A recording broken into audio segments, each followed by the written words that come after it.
and you're going to have a problem.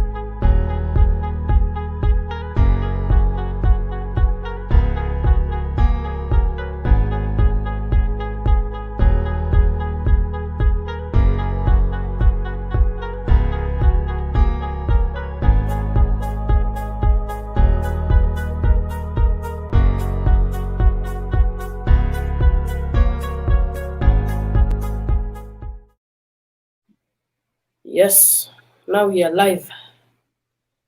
I think YouTube itakuwa imechelewa kidogo, it's some few seconds, so we can start. Hope you can hear me well. Yes. So today we are going to be doing a live about off-road, and that's what you're going to be talking today about. And I hope everyone is ready with their questions. So I am Maximilian, or say as Shimati Omeru, and today our guest is josepeter. Then today we have our second host, who is Makbul Vlogs. Kindly subscribe to his YouTube channel. Subscribe, like, and share. And so today we are going to be talking to josepeter, who is 4x4 event organizer and off-road enthusiast. So I'll leave him to introduce himself. Yes. josepeter. Hello. Repeat the question, Max. I think imebafa kidogo. Okay, so I am saying I'm going to leave josepeter to introduce himself and what he does. All right. Okay. Hello, guys. My name is josepeter. I'm a product and an enthusiast and a trainer. I'm also do events, josepeter events. I also teach music as a job, and happy that I'm here with you today. Asante. Okay, thank you. Makbul, I hand over it now to you. Thank you so much, Maximilian, for inviting me to your live. And josepeter, it's also nice to meet you around this platform. I understand that you're a off-roader guru in this part of trucks and having big cars. Expect a lot of questions from us, and I hope everything in the show will be nice. Definitely.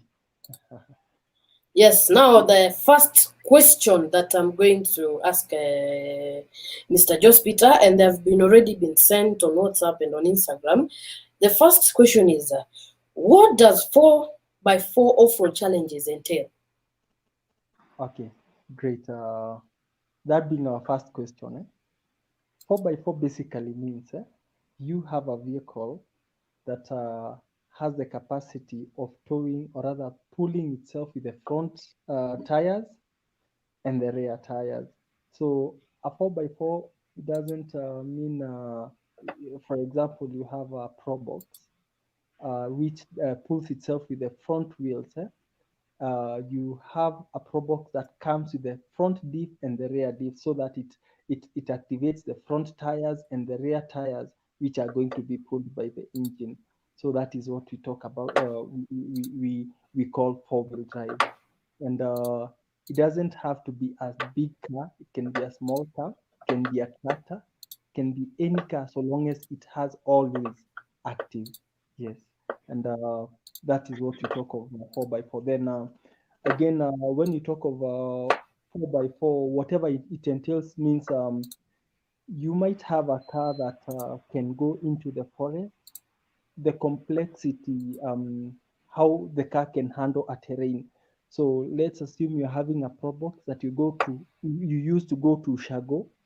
That Pro Box can be used as a 4x4 if it rains. The normal road, that is the normal terrain, that vehicle is used as a 4x4, so it will tackle that terrain. But again, not very, very hard obstacles or a hard terrain like say a Land Cruiser. So it again it depends on the type of terrain we are talking about here. Yes. So you say you don't discriminate any car as long as it's a 4x4? Yes, we actually don't discriminate any car, because any car can perform depending on the obstacle. Yes. Yeah. So it Oh, all okay. depends on the, yeah. Okay. Now I think Makbul got a question from there. Now the Mm. second question is, Yeah. how long have you been involved in this overall event and stuff and this kind of organizations? All right. I have been in 4x4 for quite a long time. I'd say over 15 years. First of all, 4x4 is a passion. I remember I loved the Land Cruiser 80 when I was young. I think around 7 years and about. I loved the Land Cruiser. I also came to love the Land Rover. I came to love the Suzuki. So I always loved, seeing vehicles getting stuck. I always loved pushing the vehicle. So as time went by, I loved 4x4. I just started becoming involved. Then I bought my first 4x4 vehicle, which I could just go off road. Any place could be off road. So long as I find a big trench, I could dip it inside there. And over time, the passion grew and grew and grew. So I've been in 4x4 for over 15 years. So do you participate as well in the 4x4? You just organize the event. Well, participating, yes. Have you ever Depending, participated ever in your 15 years of off-roading? yes, I have. Yes, I have participated. And for me to be an organizer, I first started with participating. And participating again has its own challenges because you really have to build your car. And over time, you actually come to learn several things. And again, you have the limit of cash. So with the passion I've had to mentor so many people.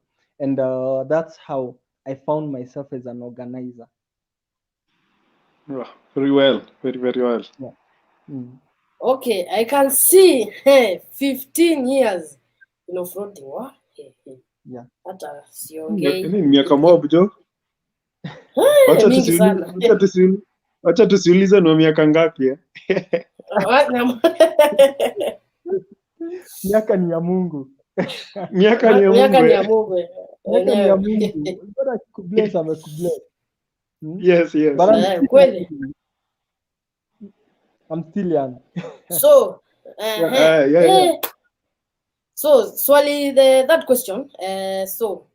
So how many times do you hold these events or yes? All right. 4x4 events are very tricky. First of all, it actually depends on the location. Like, for example, and actually the time of the year. When schools close, wakati mashule yanafungwa, most of the time is when we have the 4x4 event. That is the April holiday. You know, schools close season. Isn't it? That is where we have basically the main event. So let's assume you're having an event in Nairobi. For example, if you have an event in Champagne Park, for example, we'll have 3 events in a year or 4 events in a year. If we go to a place like Charana, we also have the same. We also have like 4 events in a year. If you go to a place like maybe Nandi or Mount Elgon or any other place, it actually depends. So events are not annual. It's not one event per year. So we can have a stretched out event. We can have 4 events in a year. So it doesn't have to be only one event. Yes.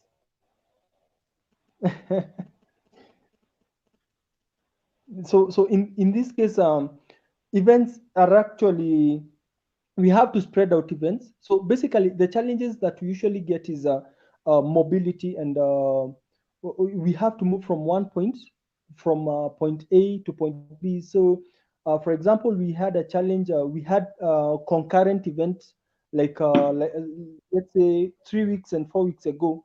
We had concurrent events whereby we had an event in Meru, we had an event in Mount Elgon, and that is basically a challenge. And plus, considering what is the pandemic that is ongoing right now, so in this case, events are always spread out in the course of the year. So we have 4 events.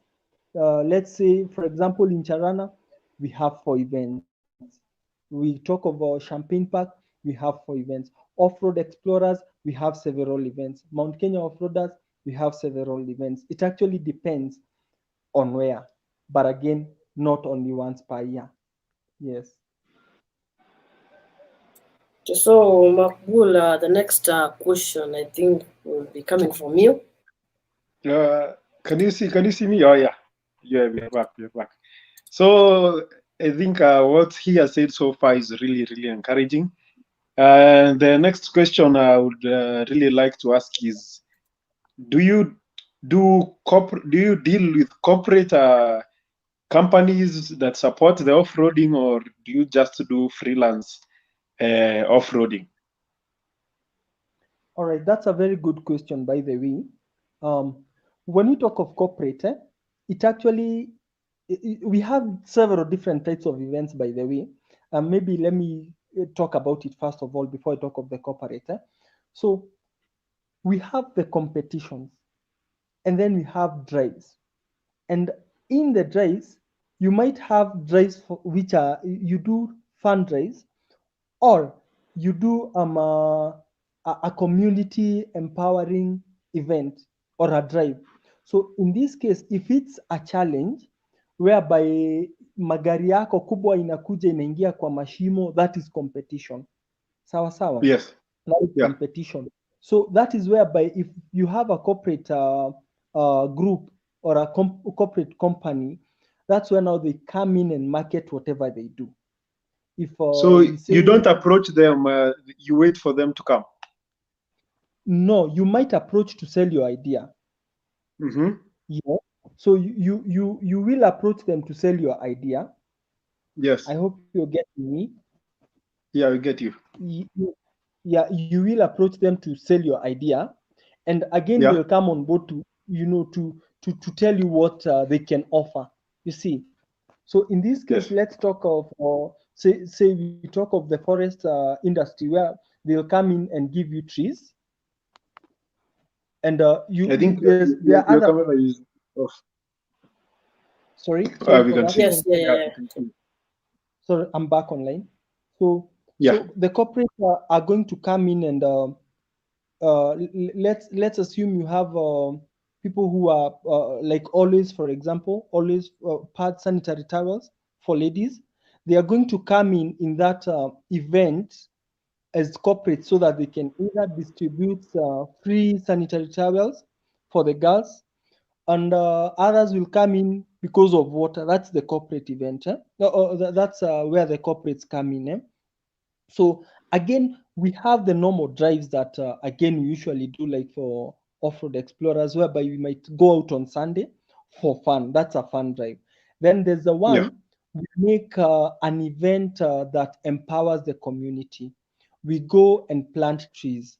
So in this case, we might get maybe Standard Chartered Bank, we might get the Equity Bank, we might get any other outside there, Pegada Paint, we might get Meta, we might get Josepeter Events itself, who are coming in and chipping in something so that we can buy trees, we can build toilets for the schools, we can also buy books for the children in that community, we can buy food, we can buy clothes and such things. That's where now we come in with the corporates. They help us, they chip in something, and we are able to help the community. So it's the off-roading is all in a good cause. You either plant trees or you give. It's a good cause. Yes, definitely it's a good cause. But again, as much as it's a good cause, it's still fun for people Yeah. Yeah. like us. It's actually real fun because you get to either plant trees, you get to True, help the true, true. community, and after you do all that, you still have your drive, you still have your challenge. So you help these people, and you also get your fun. Yeah. So, Josepeter, Yes, please. we are going, I think you're now going to answer one question asked by people joining in the live, and I'm going to show it right now. Can you see the question? All right. What if an accident What happens if to an them? accident happens to the fan? Who is responsible? That's a very good question. Now, the first thing I need you to know is that when we do motorsport, safety comes first. It's in rare occasions that, or rather, it's very unfortunate if an accident happens. But basically, what usually happens, we usually put tapes, marking tapes that are marked, that demarcate, or rather show that this is the boundary that you're not supposed to cross this boundary. So if a vehicle is coming, if you're behind the tape, you are safe. If by any eventuality or rather unfortunately that one gets hit or touched by a car, we always have an ambulance close by that is going to attend. But it's in rare cases that kind of an accident can happen. It's very rare, but we always say safety first. Now, I'm going to say this: we always get so many challenges in these events. For example, as you can see in the screen, this is one of the person I had in one of the events I was in, and you really have I to. think he looks familiar. He looks familiar. Yes. Now, you see, the biggest challenge I usually get is to tell these people to move back. You can see me in the t-shirt there. Yes, that is Shimateo doing their good work. Shimateo, we are so proud of you. And I'm so proud. As you can see, our people, that is me there working in the field. And it is this like as you can see, my good friend here, he was actually trying to argue. And we really get a lot of challenges when people don't want to move back. We cannot flag off a vehicle into the track. We cannot flag off a vehicle. As you can see, kuna bendera. Kuna watu wanainua bendera ya red for your Green. safety. Kuna Yeah. ya green na ya red na ya white Kuna bendera mara 4. Ukiangalia bendera ya red, kama kuna mtu amekaa kwa track, si unaona huyo ameonyesha bendera ya red na green. Akiinua bendera ya green, it means that kuna mtu kwa track, hiyo gari haifai kuingia kwa hiyo track. Wakati atainua bendera ya green, inaonyesha kwamba hiyo track yote ni clear, gari inaweza pita. You can see the two flags, kuna hiyo ya red na kuna hiyo ya green. So in this case, safety inakujanga first. But again, I usually urge our people to always keep back and wanakaa the other side of the tape. Even me myself, it's in rare circumstances or occasions that ninaingianga kwa hiyo track wakati kuna gari. And what happens, I either get into that track wakati naona watu wanajaribu kucriss-cross na kuna gari kwa sababu once the vehicle has started moving, it never stops moving. So in this case, we are very careful when it comes to safety. We take care of our people, tunaangalia watu, and tunasemanga hivi, when we come into motorsport, whoever is getting hapo kwa hiyo track, tunamwambia anything that happens is upon you, kwa sababu tumeweka safety guidelines zetu, tumeweka hiyo kamba vizuri. True. Yeah, Yes. so wakati mtu atajaribu kuruka hiyo kamba na bendera imeshawekwa green, it means that the track was clear. Wakati track iko red, we cannot start. It means that either kuna mtu ana criss-cross ama the track is not clear. So no one is going to tell us that we are to blame there. And I'm telling you, hakuna time we can flag off a vehicle. Josepeter? Yes? You're getting me? Yes, loud and clear. Yes, so we cannot flag in a vehicle to get into track if there's a person any. Umeelewa, Josepeter, yeah. Yes. Alafu, do you have any kind of forms or that the drivers should fill so that to show for anything that happens, they'll be the ones to take care of everything? Like any form or any application that they should fill? Yes, now that's a very good one. So we call that a disclaimer form. We have a disclaimer form. So if there's a driver who wants to participate in this kind of event, we give them a disclaimer form. Unajua gari inaweza anguka na iumize mtu, si ndio? So hiyo gari iko na kitu inaitwa insurance, si ndio? You'll always go back to your insurance and probably claim. Ni sawa sawa. But as Yes. for us, we have to give proper and clear instructions that wakati unaingia kwa hii event, it is strictly iko any risk ni yako, everything under your own risk. Ni sawa? Kwa sababu what Yeah. happens in between, for example, ni wakati tuna flag off gari ianze kuenda, at the entrance starting point tunaangalianga kama umefunga seat belt, tunaangalia kama uko na helmet, tunaangalia kama gari yako iko na roll cage and something. Sawa sawa. So unapatanga huku katikati, wakati gari inacheza cheza, mtu anatoa safety belt. Sawa sawa. Na sisi tulishaangalia safety belt huko wakati tukianza. So if someone ametoa safety belt, huko mbele hatutajua. Sawa. Wakati gari inaweza anguka, we are not to blame, kwa sababu tunaangalia gari kabla ianze. Yes. So there is a disclaimer from that people sign in this regard. Okay, then the next question from our viewers. Okay, so let me screen it. So who are the main sponsors in this event? Okay, who are the main sponsors now? Sponsorship actually depends on the type of event. Sawa sawa. For example, if you come to, like, we have an event this coming Saturday, ya kupanda miti. So in this case, in this kind of event, Is it Kibaranyaki? yeah, you've heard of it, is it? Yeah, I've Kibaranya. heard of it. Yeah, In Kizongo. we will be there. We will be there. So in this kind of an event, Yeah, Shmata, make sure you get good content, bro. Oh, okay, go on, Yeah, we just will. no, Shimateo gives us good product videos. Yeah. You know we are far away now. We expect him to get the content. I'm telling you, the last time they did a very good video, Yeah. I can't say kitu, but Shimateo keep it up, You guys are Yes. doing good work. Thank you. So let me get back to the question, So nimeulizwa who sponsors an event, si ndio? Haya, I'm going to talk of this coming up event ya Mount Kenya Offroaders.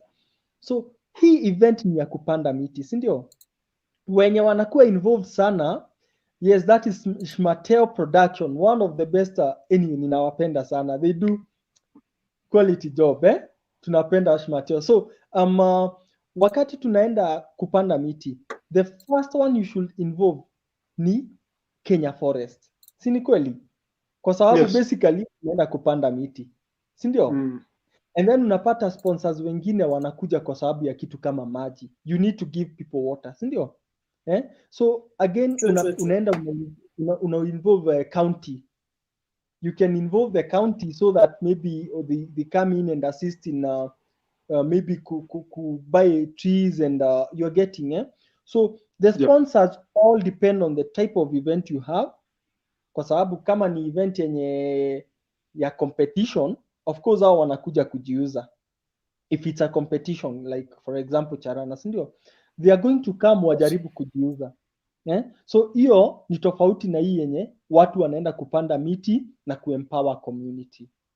Sijui kama hapo umeelewa. Ile tulisema in for a good cause. In for a good cause, yes. Yes, yeah. In a depends, yes, and that is why I'm saying it actually depends on the type of event ambayo umepanga. You're getting, and then you can see, for example, that is Offroad Explorers, and that is me, and that is actually you're the one with the mic. Yes, I am the one with the mic. Unaona hapo kuna red flag. You see the red flag, Security. You see that red flag?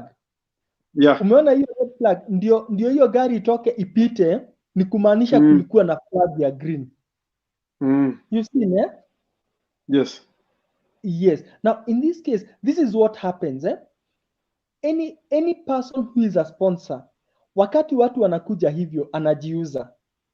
Anajiuza, either anaweka bana yake hapo, ama backdrop, ama whatever wanaweka hapo, so that wajiuze. So, inadependingi sponsor anakuja kufanya kazi gani, the main aim and whatever they want to achieve.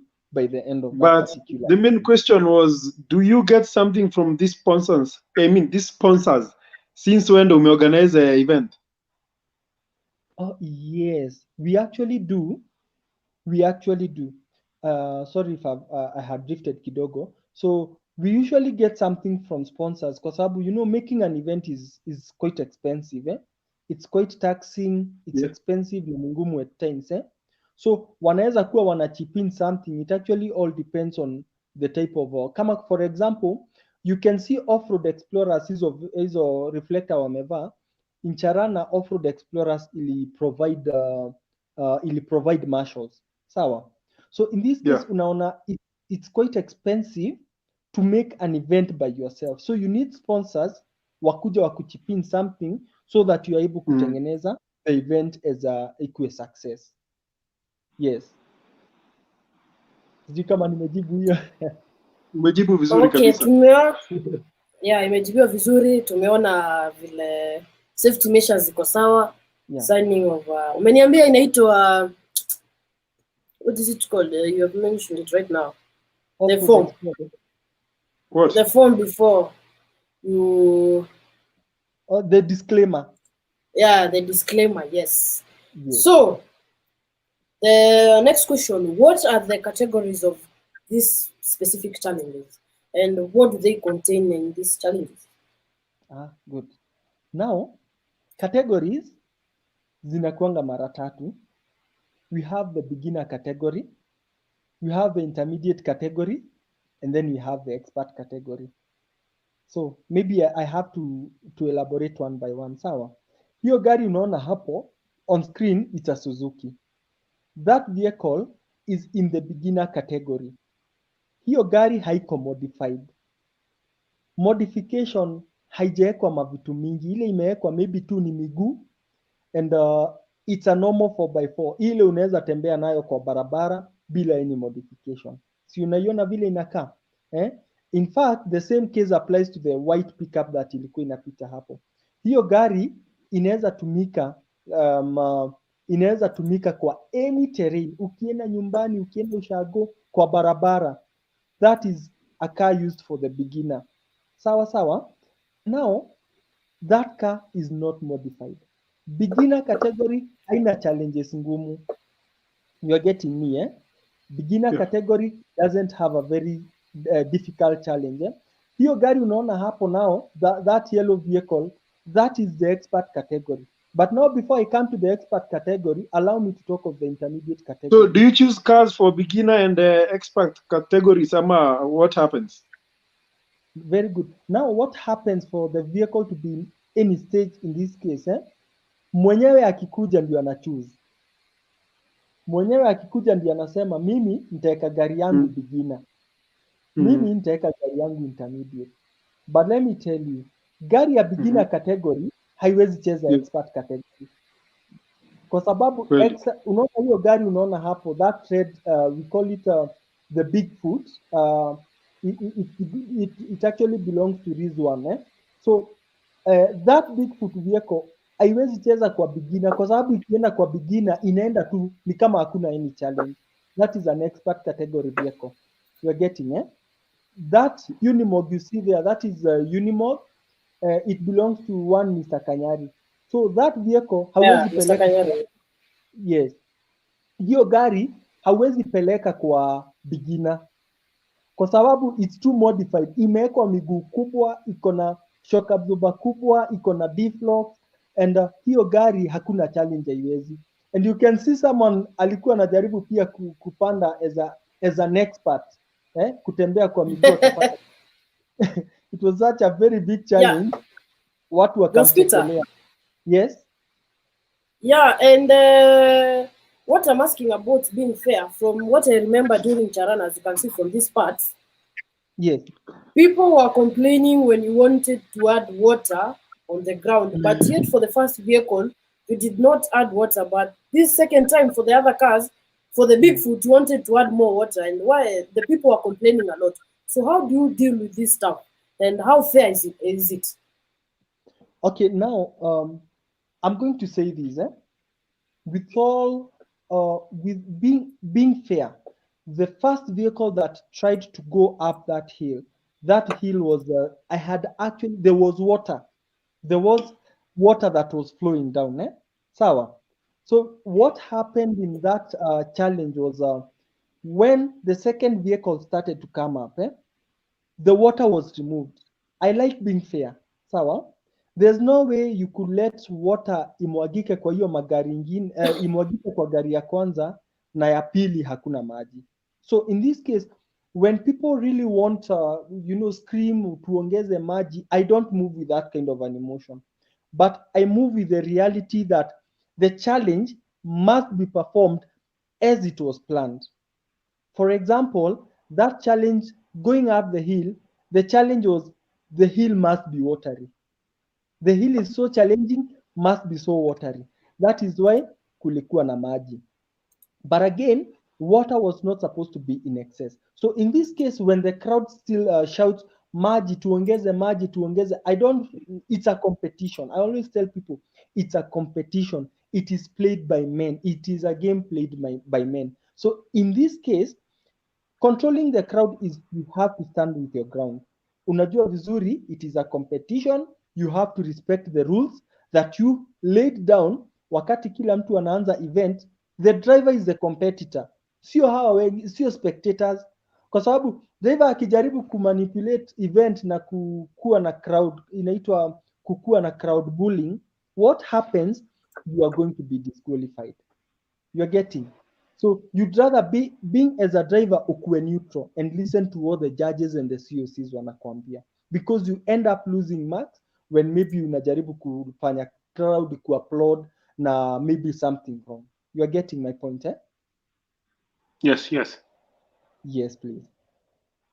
I don't So, come the next question from our people, yes, I think you answered that.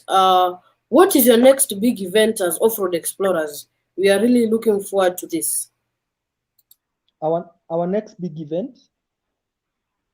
Yes, yes. Now, yes, on this past Sunday, we had a very good event. It's too unfortunate that maybe I've not told the public due to COVID and what have you.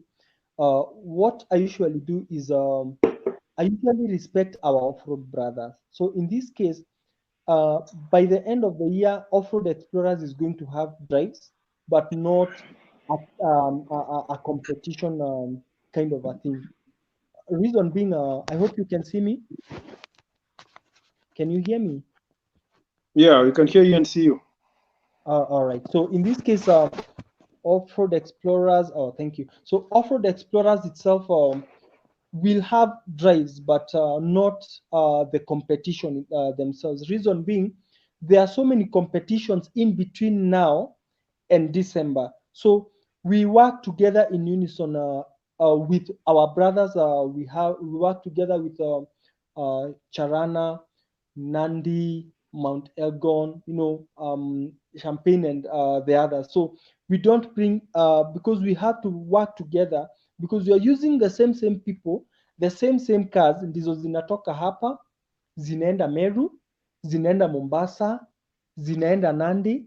I hope you're getting me, yeah? Mm. Yes, so in this case, Off-Road Explorers itakuwa tu na drives but haitakuwa na competition. That is where Off-Road Explorers stands as per now. Yes. Okay, Makbul, next question from you. Yeah, I think what he has said so far is really, really nice. Anafanya hata wale wapendi mambo za off-roaders wazipende. My next question to Mr. Josepeter. You have been doing events, you have called people. How many people have you called? Ni wangapi umeita kwa event yako na walikuwa watu wengi and that event was a success to you and ulifurahia sana? Which is the best event that you have ever organized and you liked it? Okay. I will say this, vile wakati umeenda vile time imekuwa ikienda, the more we move, the more I call for events, the more people turn out, But the trick here is after COVID came, I stopped every big event in Off-Road Explorers. I remember the last event that Off-Road Explorers had, we were around close to just a simple drive. We were around close to say 100 people. Yeah, that was just a drive. For the last competition we had was in Magadi. We had again say 100 to 150 people. So our events have been a success, lakini ile shida imekuja tangu COVID ikuje, niliacha kuweka events.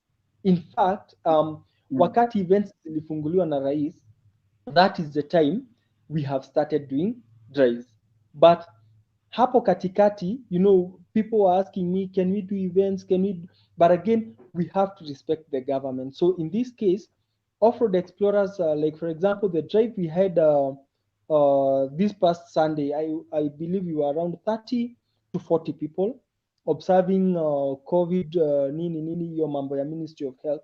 And in this case, let me say yenye nimekuwa the last two, the first one was in the park and the other one was in Magadi.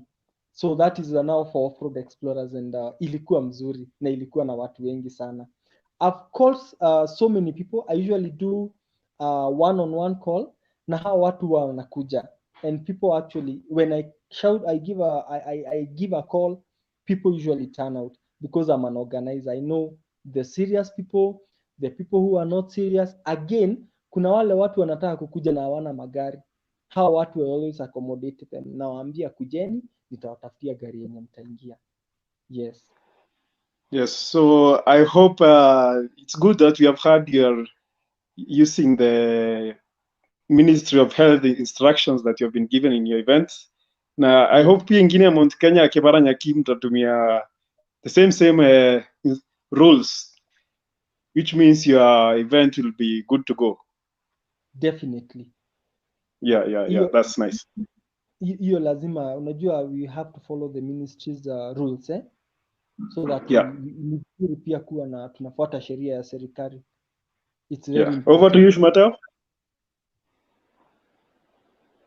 So there's a video I'm looking for. There's a question which I want to ask about, and I'm just looking for it. We had posted it here. I found it.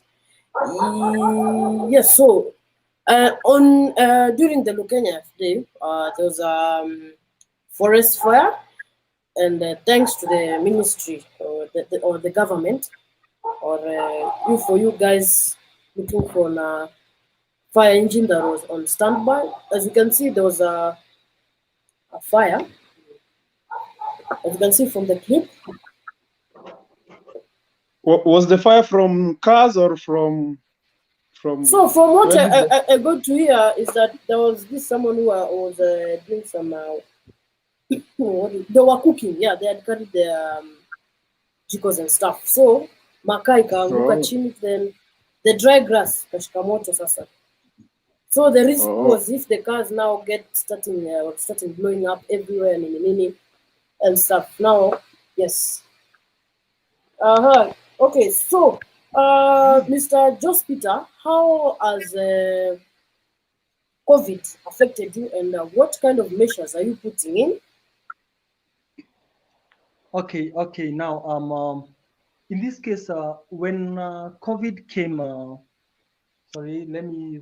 I'm taking a good position. Nilikuwa change position because I'm charging my gadget. So in this case, when COVID came, yes, all right. I don't know. Great. So anyway, when COVID came, we actually had to stop all events. We had to stop all the events that we were doing. Reason being, in actual sense, I remember we actually did the last event, the last 4x4. Off-Road Explorers was the last group to do a 4x4 event when COVID came, and that was dated. That was March 8th. It was actually the last Sunday, March 8, 2020, this year. So in this case, when COVID came, we stopped going out. We stopped having crowd. We no longer do crowd off-road. And since it was announced that maybe events can be done, this time round we have minimized our crowd, and every person who comes into the ground or the place to participate, every person must have a mask, must wash their hands. And in this case we are really careful. We always tell people msisalimiane, na mkono, ile fun watu wanakuwa nayo, we try to minimize for the sake of our safety, for the sake of their safety. So in this case COVID has really affected us kwa sababu we have had to minimize so many events in this case. Yes, I hope mnanisikia. Mr. COVID aliamua kuharibu kila kitu. COVID has affected everybody in the country, ba. Yeah? It may affect everyone, Yes, everybody, kila mahali. I will tell you that the last time tulifanya offroad, ile a real offroad was in March 8. March 8 ndio tulifanya the real offroad drive, and the offroad tulifanya challenges zilikuwa za around June. You are getting, kwa sababu by then hakukuwa na restriction, by then hakukuwa na mambo mingi unlike right now. So in this case vile COVID ilikuja, we actually had to minimize the events. Sahi, as you know vizuri, right now a 5-seater vehicle cannot carry 5-seater vehicle, 5 people. You have to minimize to either 3, si ndio? That means hata ile capacity ya hiyo gari, even if it's a 7-seater, utaenda na watu 7, utaenda na watu 4. So ni fair tu itapanda. Imeenda exactly. So in this case everything has actually changed na kila kitu imebadilika. Since the time COVID came, mambo yote ili change. Yes. Yeah. Tutarudia tena Mr. COVID. Yeah, Mr. COVID. So we've already asked the question of how one can be able to join, and so the most complex courses that are in the country. Sorry, come again? The most complex courses in the country. The most complex courses in the country. A very good question. Now, the complexity of the challenge depends on the type of vehicle that you have. For example, actually hold the camera there exactly. I can see my good friend Mr. Brian and Shmateo. That is the Shmateo crew doing their thing, and I'm so happy because of Shmateo. You guys have made me so proud. Umefanya kazi nzuri. So the most complexity of a challenge actually depends on the type of vehicle you have. I'll give an example as we talk. Let's assume nimeenda mahali kwa barabara iko na marame ambayo imechimba kidogo na trakta. Nikienda na gari inaitwa Probox. Hata kama hiyo Probox iko na 4-wheel, inaweza enda ipate mawe kubwa kabisa ishindwe kupita. Okay? Naweza enda na gari kama Land Cruiser ama Land Rover kwa the same na ipite hata haita feel anything. So complexity of the challenge actually depends on the modification of the vehicle. Ukienda Lukenya utapata mawe kubwa kabisa. So in this case, siwezi personally with my KZG Land Rover Off-Road Explorers, siwezi jaribu kuruka hizo mawe za Lukenya na Land Rover yangu because I'm going to break it. Because the rocks there are so big. Sawa, we call it rock crawling. As you can see, those vehicle unaona hapo kwa screen, hizo magari ni magari ziko modified kabisa, ziko na miguu kubwa kabisa, ziko na roll cage. Hiyo gari hata ikianguka haiwezi umiza mtu. Viti zake zinaitwa bucket seat. Hiyo gari hata ikiroll umefunga mshipi such that hiyo gari hata ikitingika kidogo wewe hauaffectiwi. gari ita roll and you are going to be okay. Unaona hiyo roll cage that is actually the white jeep. That white jeep imeundwa in a way that ina flex. It can actually, mguu yake ya nyuma inaweza simama at a 90 degrees angle, wakati hizi za mbele zimesimama zote zimekanyaga chini. Ya nyuma isimame straight na za mbele zimekaa imelalia zote mbili kwa barabara. So the complexity of the challenge depends on the type of vehicle you have and the modification you have. Hiyo gari naruka mawe, I cannot, hizo zinaitwa it is using portal axle, so iko na a lot of clearance.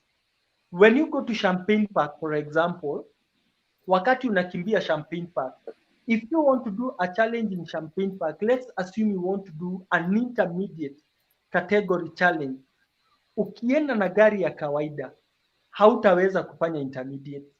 So complexity ya challenge depends on the type of vehicle you have, the type of modification umefanyia gari yako.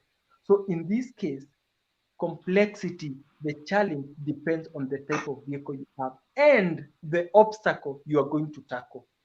Usiende kufanya rock crawling. Rock crawling ni hiyo tumeona hapo kwa screen, wakati unaona gari inapanda mawe. Hauwezi enda kupanda mawe na miguu za kawaida. Hizo gari unaona hapo, hauwezi enda kupandisha gari yako kwa hizo mawe wakati miguu tu. Gari yako iko na miguu za ofisi, haiwezi perform. So you need to make sure uko na shock absorber mzuri, you need to make sure uko na miguu ziko na grip mzuri, so that wakati utaingia kwa hiyo challenge, it will not be a real challenge for you, it will just be a walkover. You can see that jeep, unaona hizo miguu, just pause on that. Hizo miguu umeona hapo, yes, ziko na a very good grip. So ukijaribu kuingia kwa hiyo obstacle na hiyo miguu, hiyo gari inapenya. So it's not really a big challenge as nikileta gari haina miguu ambazo ziko na hiyo grip. So challenges actually depend on the type of vehicle the modification you have done to your vehicle and the type of challenge you want to try, you want to actually attempt. So that is how the challenges, to me, that is how I might define a challenge for a 4x4. Yes. Sijui kama umenielewa hapo. Nimekupata kabisa. Yes. So challenge, it's not about the, I'm going to tell you one thing. Kuna wakati nilitoka na gari yangu nikaenda mahali, a very simple place, palikuwa na red soil. Nilienda nikang'ang'ana, gari yangu ikakwama. Sawa sawa. And do you know why? Sikuwa nimedeflate miguu yangu. When your PSI is too high, miguu zako zinakosa grip. Sawa sawa. So that was a very big challenge for me. Gari yangu ililala kwa msitu, ililala kwa kichaka. I had to take my Land Cruiser, nikaenda kwa kichaka the next day kwa sababu ilikuwa na winch kufanya nini? Kuivuta. You are getting my point? That was way back, I think around 8 years ago, 8 years, 9 years ago, kitambo kidogo. So the challenges actually depends on the modification you have done, how the type of tires you have, and the obstacle you want to tackle. Yes. That's very well. Yeah. I think I'll go to the next question. Shmateo is mute. Let me ask the next question. Yeah. You can ask the next question. What do those people that win the events? Definitely, there's going to be a number 1, 2, 3. What do they get? Since you're the one who organizes the events, what do these people get after they win? Because I know definitely if I bring my car and it's number 1, I expect something from the organizers. Yes. Okay, now it's a very good question. Now we are talking about the challenge, ndio? Tunaongea mambo sasa ya challenge. So wakati tunaingia kwa hizo mashindano, in every category, beginner, intermediate and expert, there's always an award. Kuna kuanga na trophy. Sawa sawa. Kuna kuanga na trophy, the first, the second, and the first, the second and the third. Sawa sawa. In hiyo lineup, kama umeperform the best, unapewa number 1, number 2, number 3 and so forth. Sasa you get trophies. Sawa sawa. Then apart from you getting trophies, we also have trophies or rewards for the best driver. We also get a reward for the driver of the day. You know, kuna yule ambaye anachangamsha crowd like for example amechangamka. kuna mtu akiingia na gari yake, everybody says ndio hiyo Manish, ndio hiyo No Kazon. matter how much hatakuwa number 1 or 2. Sorry, come again. No matter how much the car will not be number 1 or 2, alibamba crowd. Lazima alifurahisha crowd. Kuna watoto for example, kuna kijana anacheza na Suzuki wa mtu anaitwa Ford that is very young. There's a kijana mwingine pia anacheza na Prado a J95, kijana mdogo sana. Hao vijana, what happens, wana psych up crowd. Akiingia kila mtu anapiga nduru, ndio huyo mtoto anaendesha gari.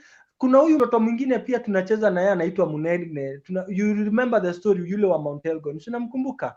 Yes. Huyo kijana, when huyo kijana amekuja, everybody screams, ndio huyo mtoto anaendesha Range Rover, ndio huyo mtoto anaendesha Suzuki, anaendesha J95 Prado. So unapata kuna huyo dereva akiingia, there's a driver, kuna huyu dereva pia anakuja, kila mtu ana scream. Huyo driver you want to be identified with him, unaenda unapiga selfie na yeye. So huyo driver anapata driver of the day, sawa, kwa sababu huyo driver ameweza kusaik up crowd. Ni sawa. Haya, something else, unaona gari imeingia kwa obstacle, inang'eng'ana kabisa. I'll tell you the latest event we had, the Unimog. Maybe utaonyesha hiyo video. Tulikuwa na Unimog ya Mr. Kanyari. What happened with the Unimog? Gari zote zilikuja zika struggle hapo, and zili struggle kabisa, but the challenge here was watu walianza kubet hiyo Unimog haitatoka kwa hiyo shimo. So people even came to me, nikawambia hiyo gari itatoka kwa hiyo shimo. So watu wanasema haitatoka, watu wakakuja wakaniambia let's bet. Mimi nikakataa kubet. In fact, there are so many people like Mr. Animal Taimo from Mount Kenya Offroaders alikuja akaniambia to bet. We had someone like Mungai. In fact, kama ningebet ningekuja nyumbani na 10,000 shillings. That Unimog you see there, unaniona hapo nikiwa nimesimama, that is me there. Hiyo Unimog unaona ikicheza hapo, watu walisema haitatoka. People said hiyo Unimog haitatoka hapo. That was a very bad place. Umeona vile inang'eng'ana. You can see me hapo kwa side So in this case, unaona hao walikuwa wanasema, in fact this is my friend pia aliniambia, Josepeter, let's bet, I'm going to give you like 1,000 bob. His name is Amo. He's a very good guy. It's a very good car. Yeah. Huyu ni spectator mkali sana. Hao ni wale diehard wa 4x4. Unaona? Yeah. In this case, unaona watu kama hawa wanasema hiyo gari haitatoka, mwingine anasema itatoka. So unaona the challenges here, this kind of a car inang'eng'ana and people bet and people know that hiyo gari haitatoka. So they get the best driver mwenye amepsych up the crowd. So like here Mr. Kanyari, in fact Mr. Kanyari took the first position as far as I'm concerned, and alipata the driver of the day kwa sababu alifanya kila mtu a scream. Wakati hiyo gari ilitoka hapo, unaiona kila mtu aliscream and everybody was Mr. Kanyari, Unimog, you're getting. There's also another one ingine inaitwa the Bigfoot and Team Tropical and what have you. Hizi zote unaona the Suzuki, that's the Suzuki. Sorry, that's a Suzuki. That's the Suzuki you are talking about. Yeah, sorry, come again. That is the Suzuki that you are talking about. Yeah. Not this one. The other video that he had put. Yeah, this one is being played by someone called Monkey. Monkey is a good driver. Yeah, this is Mr. Monkey. He plays with that is an FJ Cruiser. He was also playing in the expert category. Unaona hapo, utaona vile atang'eng'ana and watu wana psych up. Sawa. So it all depends on how utasaik watu. Unaweza pata award ya the best driver of the day, maybe mwenye unaona that is a reason with his FJ Cruiser, we call it the Bigfoot.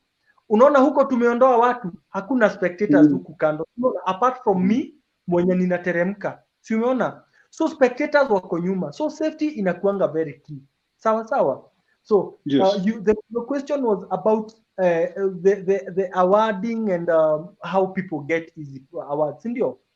So Yes. trophies zikiawadiwa unapewa number 1, 2, 3 in the beginner, in the intermediate, in the expert category.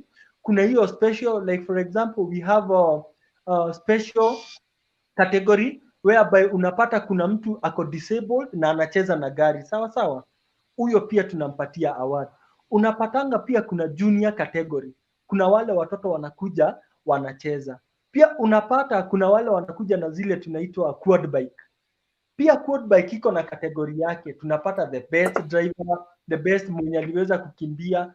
Tuko na pia zile zingine tunacheza nazo pia huko kwa fields za kukimbia, tunaziita bagi. Pia wenye wanakuja na bagi pia hao wanapata trophy zao as the best drivers or the fastest driver. Ni sawa sawa. So yes, you can see that is a quad bike. That quad bike was a very good performer. Unapata anapata pia challenges. Now unapata kuna wale walikuwa wanashindwa kupita hapo, but huyu wa quad bike anakuja anapita. The crowd goes loud. Remember, it was the first one. See. Yes, you've seen the quad bike, eh? Yeah, Now, hata hiyo Range Rover iendelee kucheza, let me show our people. Unaona ina struggle kupita. Unaona ina struggle kupanda hapo, and this Range Rover is very fast. It has a V8 engine, eh? And big up to the 13 Queens garage, by the way, it belongs to them. Wanafanya kazi nzuri, and wakati gari zote zimeshindwa kupenya hapo, moja tu ipenye, kila mtu anaenda wild. You can see our people whatever they were doing there. So awards zinapeanwa kulingana na the category na kulingana kama umeshinda, kama umesike up crowd, if you have taken the day as the best driver, and yes. Yes, that is how awards are given. Very well, very well. Shmatao, let me ask you a question also. Shmatao,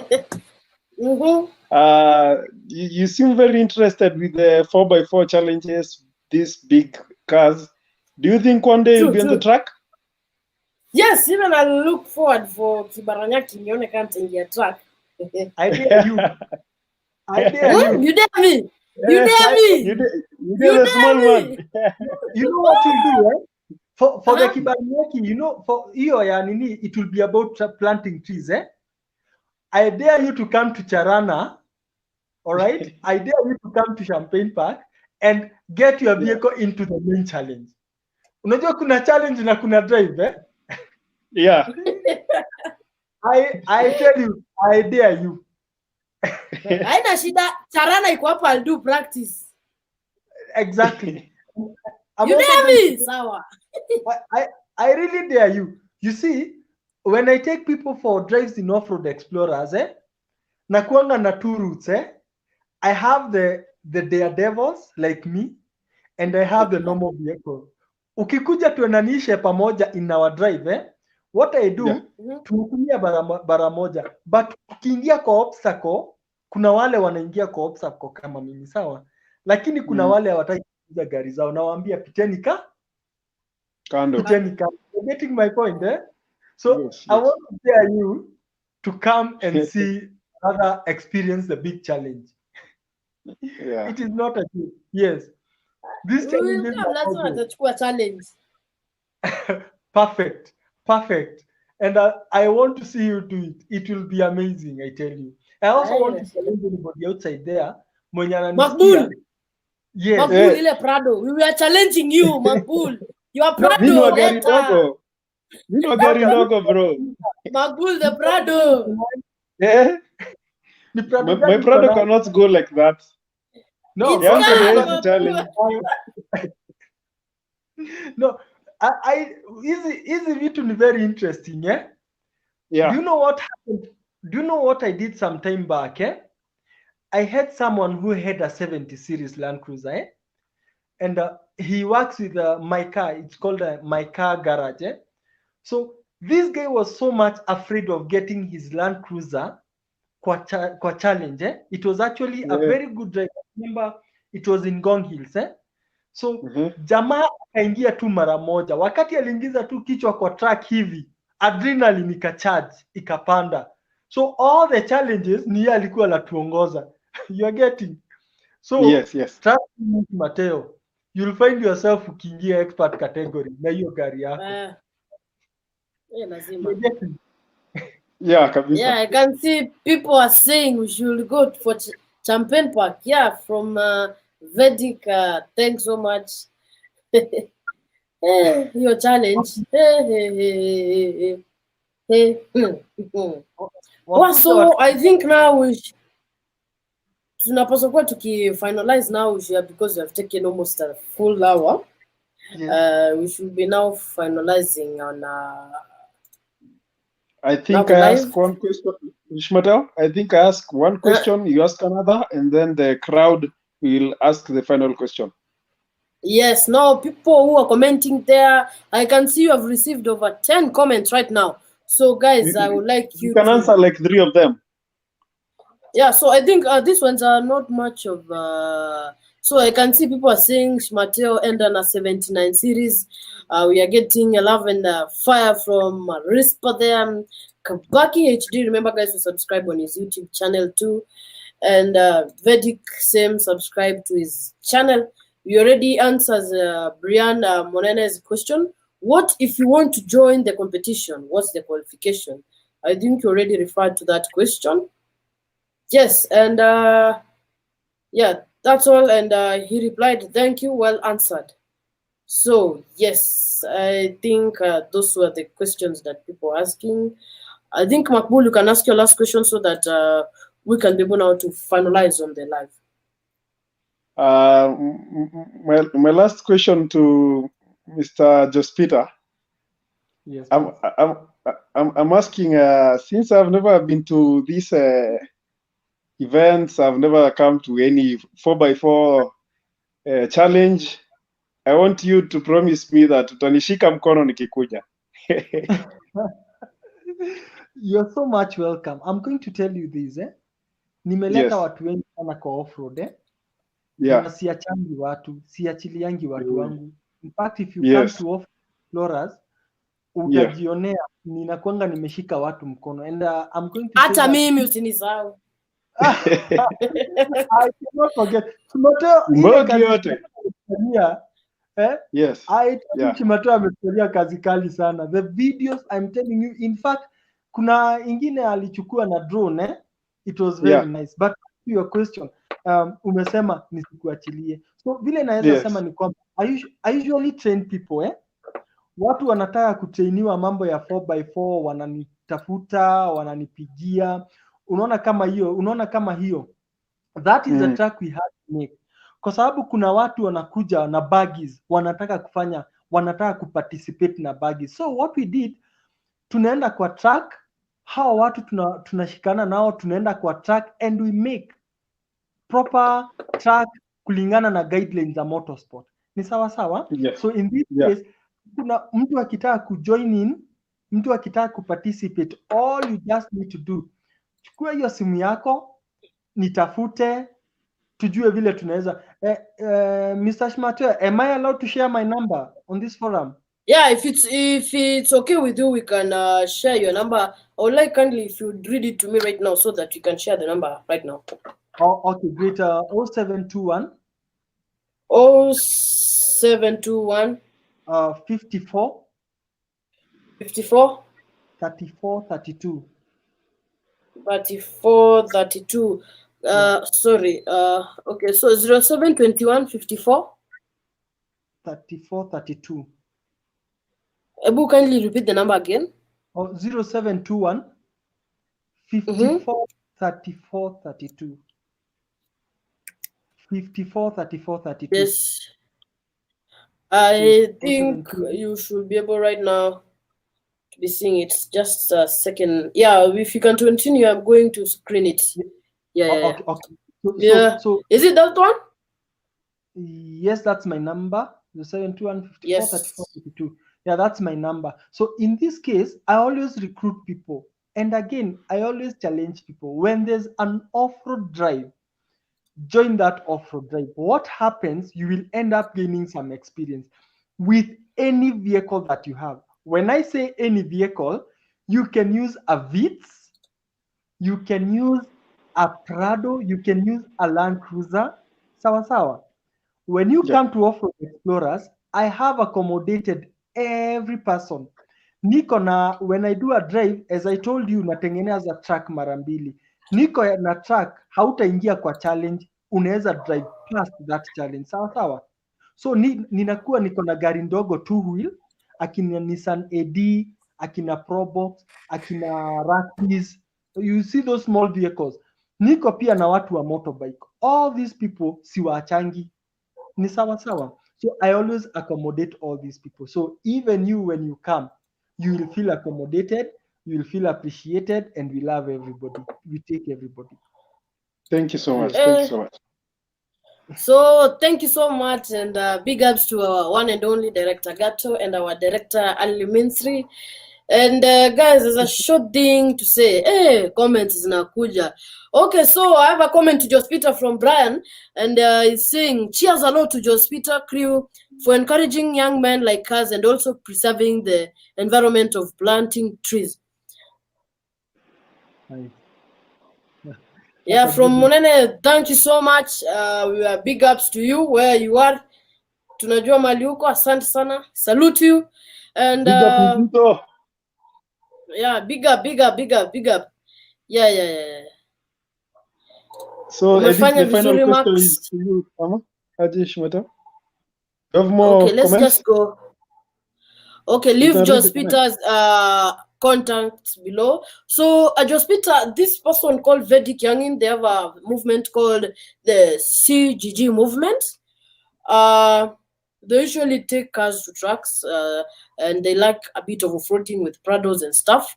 So maybe I think I'm going to put the number below down there so that he can get your number and be able to communicate something. Okay, so Tenga, you had this question. Mr. josepeter kindly refer to it, but I think you saw it to the video. If a truck gets stuck, or do they tow it? I can answer this for you. Yes, the truck is towed. Yeah, I think if you go check on my videos, you'll see the Unimog, Mr. josepeter asking for the Unimog to come and pull out the vehicle. Yes, now I think there are no more comments for us to go. Again from Tenganau, thanks Shmateo, josepeter, and Makbul for this wonderful vlog. Hold on. Yeah, so again, the number is here for those who have not been able to get the number. We are going to give you like 2 minutes. Yes. So Kylie, bye-bye. Let's end the live session. Tonane. Cheers, Like, guys. share, and subscribe to Makbul Vlogs. josepeter, thanks so much for this time. Shmata, Asante Pia. Peace. Asante sana.